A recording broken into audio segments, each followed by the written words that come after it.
Before I knew it, time had slipped away, and the sunset was already painting the sky with hues of orange and pink. I called out to my daughter, telling her it was time to leave the sea. A wave of unease washed over me as I noticed my husband Bill and my mother-in-law Lily's luggage was missing. Just then, the roar of a boat's engine filled the air.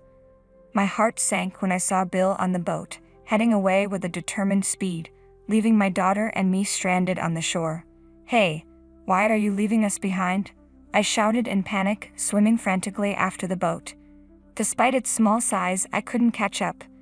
The risk of injury if I tried to reach it was too high. "It's not like we're blood relatives," I heard Bill say from the boat, his voice cold and indifferent. My shock grew as Lily looked back at me with a mocking laugh, her eyes filled with amusement. Bill's disdainful glance cut through me, and as the boat moved further away, my daughter and I were left alone, our distress growing by the second. I am Lauren, a 32-year-old housewife, living with my husband Bill and our 7-year-old daughter Jessica. Jessica is dedicated to her studies, sports, and piano lessons, which she has been taking since she was 5. She's my pride and joy, and our life together is full of happiness. However, things with Bill have deteriorated. We met 10 years ago when I joined the company as a new employee, and Bill, who was 2 years my senior, became my trainer.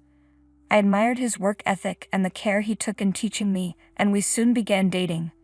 After 2 years, we married and enjoyed a blissful start to our life together. Bill was attentive and loving, and when Jessica was born, he cherished her like an angel. But when Jessica was around 2 years old, Bill's demeanor shifted drastically. He became distant, neglecting both me and our daughter. I was baffled and heartbroken by this sudden change. After a month of growing distance, I confronted Bill. "Why have you become so cold toward me and Jessica?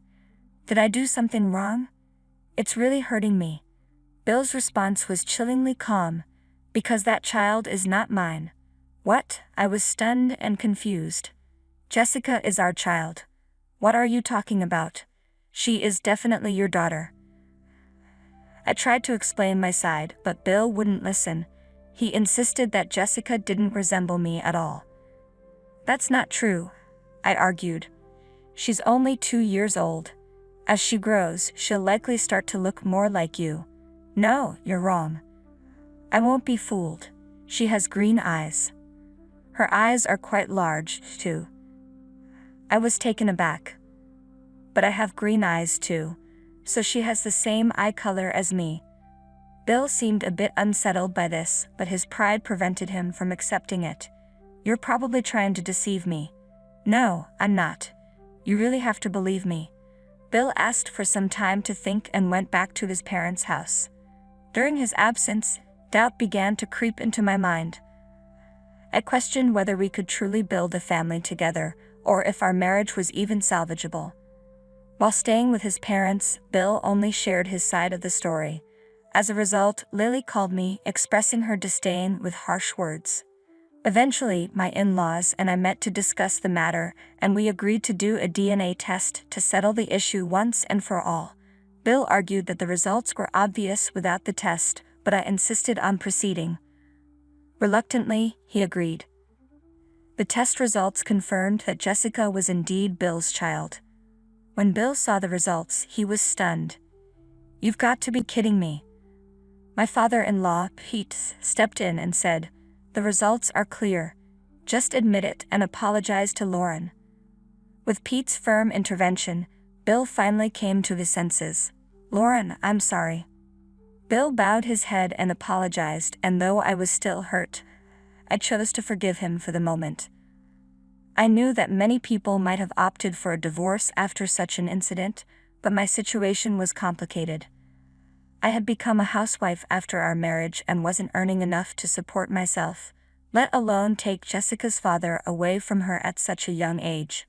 Moreover, I had married Bill because I loved him deeply, and I didn't want to end our relationship without trying to work things out. In hindsight, I sometimes regret not choosing divorce at that time. Despite that, I continued our life together, though there was an underlying awkwardness between us. Slowly, we began to reconnect and talk more, making our relationship feel somewhat normal again. However, Bill struggled to bond with Jessica. Whenever I encouraged him to spend time with her, he would respond with, yeah, sure, and then awkwardly play with her for a bit before saying, I think mothers are better at this, and passing her back to me.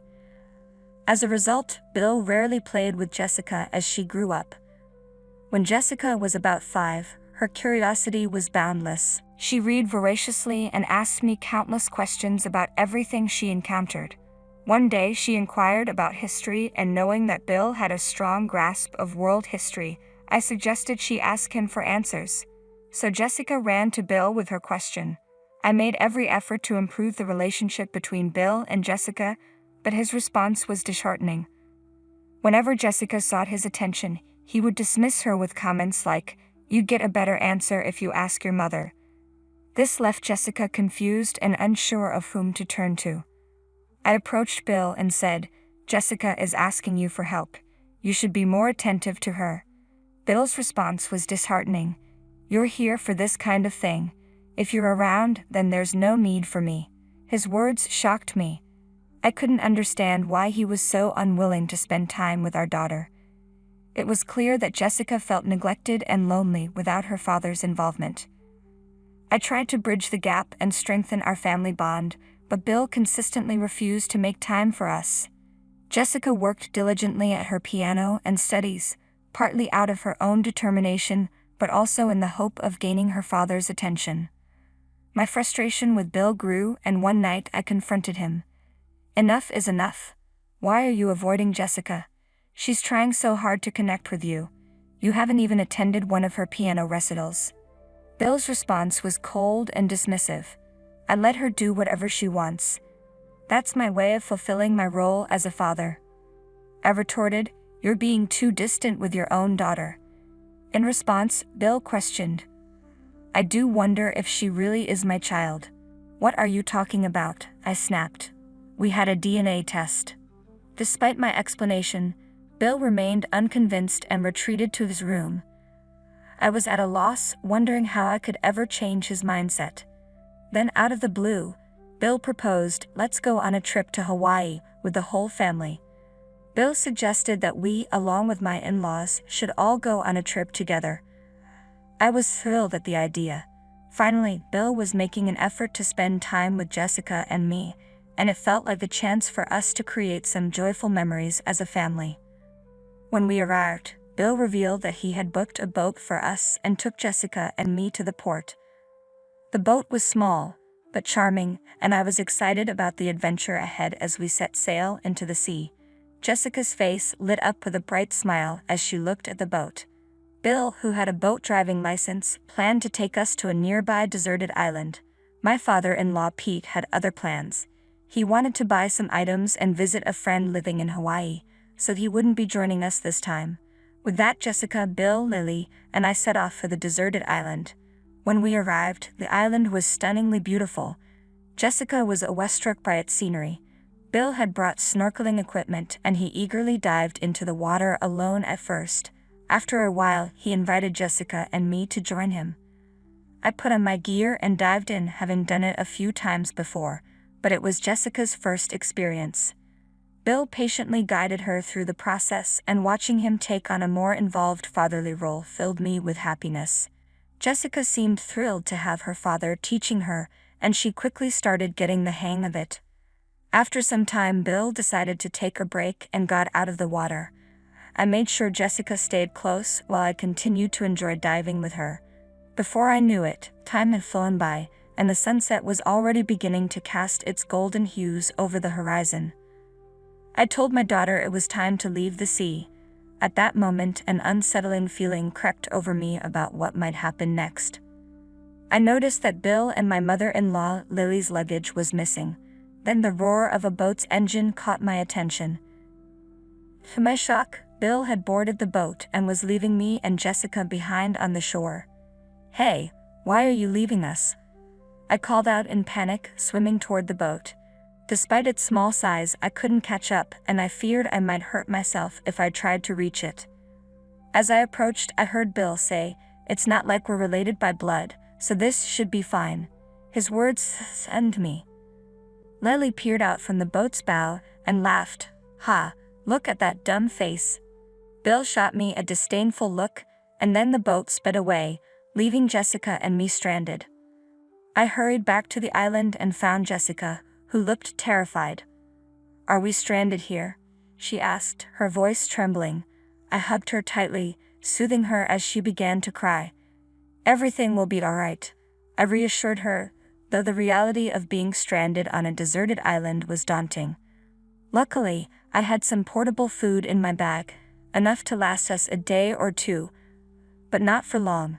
I hoped someone would notice we were missing. With Jessica by my side, I tried to stay calm. "Let's warm up for now," I said. "We could catch a cold since we're still wet from snorkeling."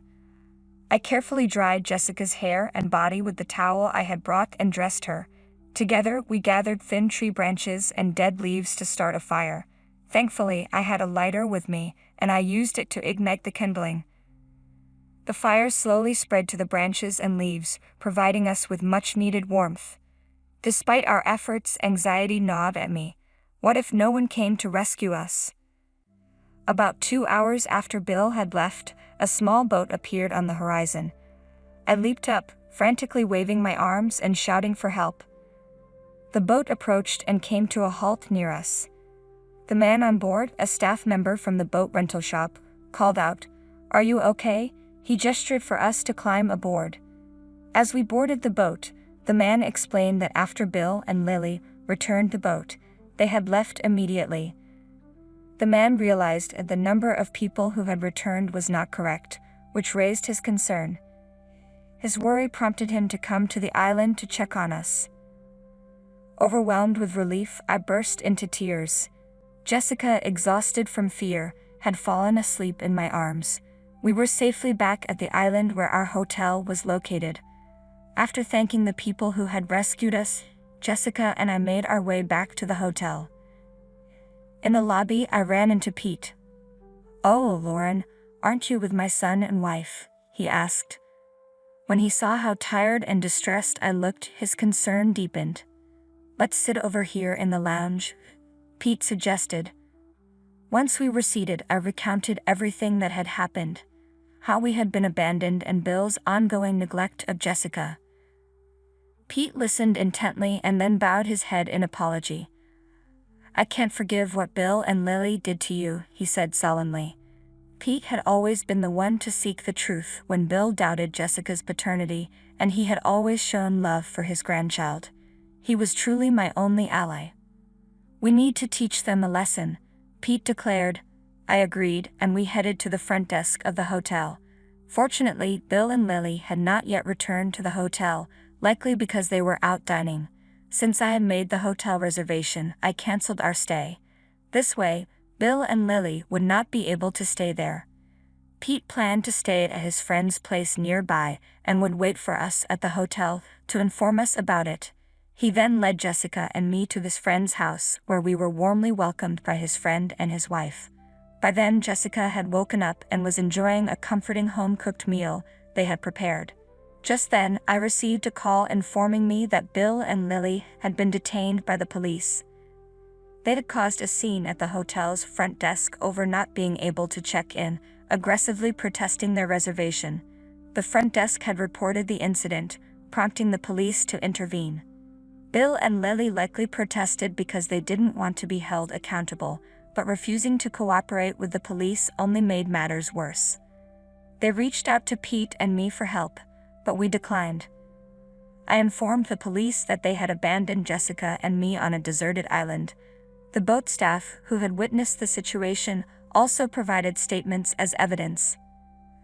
As a result, Bill and Lily faced criminal charges and found themselves in a dire situation. Bill, in a panic, scrambled to hire a lawyer and was hit with a hefty bail, losing thousands of dollars overnight. They spent several days in jail before being released on bail, both physically and emotionally drained. It felt satisfying to see them face consequences, especially since, without the boat staff's timely intervention, Jessica and I could have suffered much more. Jessica and I returned home before the others, packed our belongings, and moved back to my parents' house. Bill arrived shortly after with divorce papers through my lawyer, demanding alimony for the emotional distress he had caused. Through my lawyer, I asked him why he had been so neglectful towards his daughter. Bill explained that he had lost all affection for Jessica once he doubted her paternity, despite the DNA test confirming she was his. This revelation was shocking and heartbreaking. I regretted not separating Jessica from such a terrible father sooner.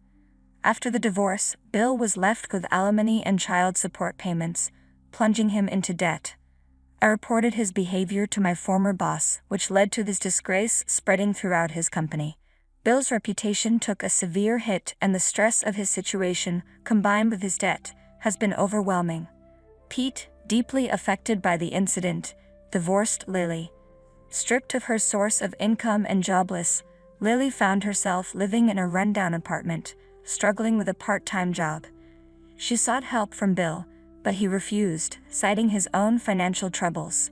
Meanwhile, I secured a new job, rented a small apartment for Jessica and me, and began rebuilding our lives. Jessica no longer sees Bill as her father and showers me with affection. She practices piano diligently and tells me, "I'm going to win the next competition for you, Mommy." I'm committed to supporting Jessica in pursuing her passions with all my strength. Leaving us on a deserted island was a criminal act, and while I believe Bill and Lily deserved their consequences, I'm grateful that Pete proved to be a decent man. Thank you for watching until the end. Please subscribe to our channel, and we'll see you in our next video.